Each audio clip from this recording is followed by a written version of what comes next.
Hello friends, welcome back to our channel. United nations కౌన్సిల్లో సంస్కరణలు జరగాలని అమెరికా నుంచి అతి చిన్న దేశం వరకు అన్ని దేశాలు కోరుతున్నాయి. అయినా ఎందుకు జరగడం లేదు? కేవలం చైనా అడ్డుపడుతూ ఉండటం వల్ల భారత్కి ఆ సభ్యత్వం లభించడం లేదు. ఈ విషయమై మన దేశం ఎన్నోసార్లు అంతర్జాతీయ వేదికలపై ప్రస్తావించినప్పటికీ ఫలితం కనిపించడం లేదు. తాజాగా Tesla company CEO Elon Musk కూడా ఈ ప్రతిపాదనపై కామెంట్ చేశారు. పూర్తి సమాచారాన్ని తెలుసుకునేందుకు వీడియోను స్కిప్ చేయకుండా ఎండు వరకు చూడండి. ప్రపంచంలో అతిపెద్ద ప్రజాస్వామిక దేశమైన భారత్కి భద్రతా మండలి సభ్యత్వాన్ని పొందే హక్కు ఉందని అన్నారు ఎలాన్ మస్క్. అత్యధిక జనాభా కలిగిన భారత్కి మండలిలో సభ్యత్వం లేకపోవడాన్ని మస్క్ తప్పుబట్టారు.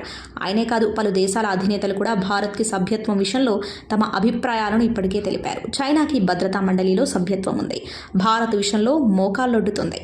ఇందుకు కారణమేంటో అందరికీ తెలిసిందే. చైనా ఆసియాలో అగ్రరాజ్యంగా ఎదిగేందుకు చేయని ప్రయత్నం అంటూ లేదు. ప్రపంచంలోని అగ్రరాజ్య స్థానాన్ని కైవసం చేసుకునేందుకు అమెరికాను పక్కకు నెట్టేందుకు ప్రయత్నాలు చేస్తుంది. ఆసియాలో భారత్ తనకు పోటీగా ఉందని చైనా భావిస్తోంది. ఆసియాలోని చిన్న దేశాలను భయపెట్టి తన వైపు తిప్పుకునేందుకు ప్రయత్నాలు చేస్తోంది. చైనా అందిస్తున్న సాయానికి ఆ చిన్న దేశాలు భారీ మూల్యాన్ని చెల్లించాల్సి వస్తుంది. ఆయా దేశాలు స్వశక్తిపై ఆధారపడేందుకు వీలుగా భారత్ సాయం చేస్తుంది. ఈ విషయమై చైనాకు భారత్ పట్ల గుర్రుగా ఉంది. ఇది ఫ్రెండ్స్ ఇవాల్టి వీడియో.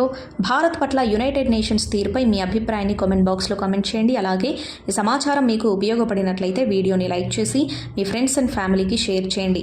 ఇలాంటి మరిన్ని లేటెస్ట్ అప్డేట్స్ కోసం ఛానల్ని సబ్స్క్రైబ్ చేసుకుని పక్కన ఉన్న బెల్ ఐకాన్ని క్లిక్ చేయండి. ఇలా చేయడం ద్వారా మేము పెట్టే కొత్త వీడియోలను మీరు నోటిఫికేషన్స్ రూపంలో చూడవచ్చు. Thank you for watching.